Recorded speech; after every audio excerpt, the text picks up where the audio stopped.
channel. I am Nihar Kalyan and I make videos on mental health. So today we are going to talk about childhood emotional neglect.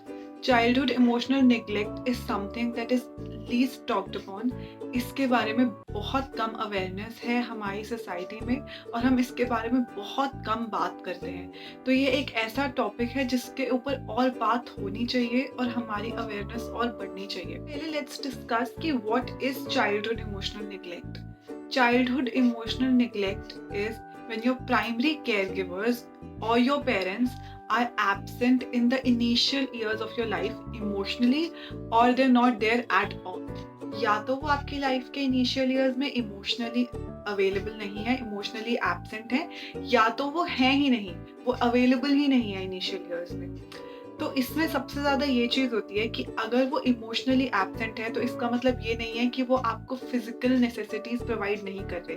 आपको कोई भी चीज़ की ज़रूरत हो वो आपको प्रोवाइड करते हैं.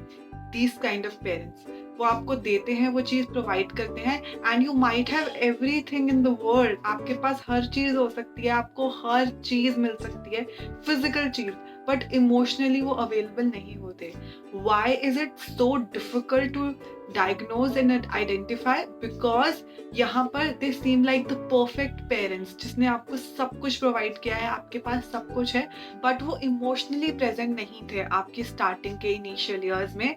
तो उसका बहुत ज़्यादा इम्पैक्ट पड़ता है आपकी पूरी आगे की अडल्ट लाइफ पे अगर आपके प्राइमरी केयर गिवर्स नहीं होते प्रेजेंट आपके इनिशियल ईयर्स में. सबसे पहला और major impact is you develop low self esteem, low self worth. क्यों? Because you start to believe that you are not capable enough and you are not worthy of their emotional presence. आप में ही कोई कमी है, आपकी ही कोई गलती है. That is why they are not emotionally present. And this is all happening subconsciously. आप बहुत consciously ये decision नहीं लेते कि शायद मैं incapable हूँ. ये आप बहुत ज़्यादा अपने initial years से आप develop कर रहे हो अपने अंदर कि आप में ही शायद कोई कमी है.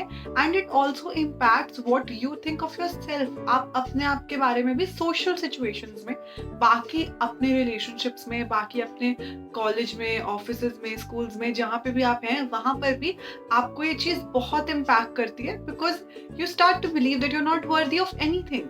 Because you're not worthy and because you're not capable, that is why people are not giving you what you want. Second is you fail to recognize your own feelings. ये बहुत ज़्यादा होता है because you were not acknowledged in your initial years of your feelings. आपको identify नहीं कराया गया आपकी फीलिंग्स के बारे में, आपको इमोशनली अवेयरनेस नहीं मिली, आपके इमोशंस को रिकग्निशन नहीं मिली, इसीलिए आपको पता भी नहीं होता कि आप क्या फील कर रहे हो at times in your adult life.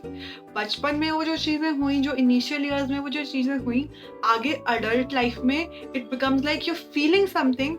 आपको पता है कि बहुत इंटेंसली आपको भी कुछ फील हो रहा है, कुछ आप फील कर रहे हो, but you don't recognise it. आपको समझ नहीं आता कि वो क्या है because you were never told, your feelings were never acknowledged कि आप क्या फील कर रहे थे और उनको अटेंशन नहीं मिली इनिशियली. तो आपको समझ में भी नहीं आता कि वो फीलिंग्स क्या हैं, आप उनको रिकग्नाइज करने में भी फेल हो जाते हैं. Another impact of childhood emotional neglect is you fail to let people in emotionally. आपकी पूरी अडल्ट लाइफ में इनिशियल ईयर्स के बाद आप किसी के साथ भी वो इमोशनल कनेक्शन नहीं बना पाते because you don't let your guards down. आप अपने गार्ड्स डाउन नहीं करते बिकॉज आपको पता है कि आपके इनिशियल ईयर्स में उन इमोशंस को रिकग्निशन नहीं मिली, उन इमोशंस को एक्नॉलेजमेंट नहीं मिली, उनकी वैल्यू नहीं हुई. तो आप आगे रिलेशनशिप्स बनाने में फेल करते हैं. आप हेल्दी रिलेशनशिप्स नहीं डेवलप कर पाते अपनी अडल्ट लाइफ में किसी के भी साथ. Another impact is some people become perfectionists. How? Because of our initial years जहाँ पर हमें नहीं मिला recognition, हमारे emotions को acknowledgement नहीं मिली. The only way to get our parents' attention was to do something amazingly perfect.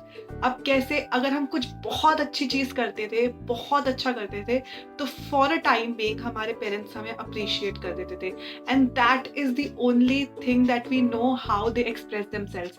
हमें वही पता है कि कैसे एक्सप्रेशन मिलता है सामने वाले से, वो ही होता है इमोशनल एक्सप्रेशन और वो ही हमें वैलिडेशन देता है. तो फॉर आवर होल लाइव्स हम हर चीज़ को इतना परफेक्टली करने की कोशिश करते हैं कि we depend on the another person's acknowledgement. हम सामने वाले की एक्नॉलेजमेंट और वैलिडेशन के लिए हर चीज़ को इतनी परफेक्टली करने की कोशिश करते हैं कि हमें वहीं से ही वैलिडेशन मिलती है, because we that is the only thing we know. हमें वही पता है वैलिडेशन जो हमारे इमोशंस को मिलती है, हम वही जानते हैं, because we know that we depend on that. हम वही जानते हैं, इसीलिए हम उस पर डिपेंड होने की कोशिश करते हैं. So these were the few things that happens because of childhood emotional neglect. These were the few impacts of it. I will make another video on what you can do in your adult life to recover from childhood emotional neglect and to heal from it. I hope you learned something from the video and I hope I was helpful. I will see you in my next video. Till then, bye.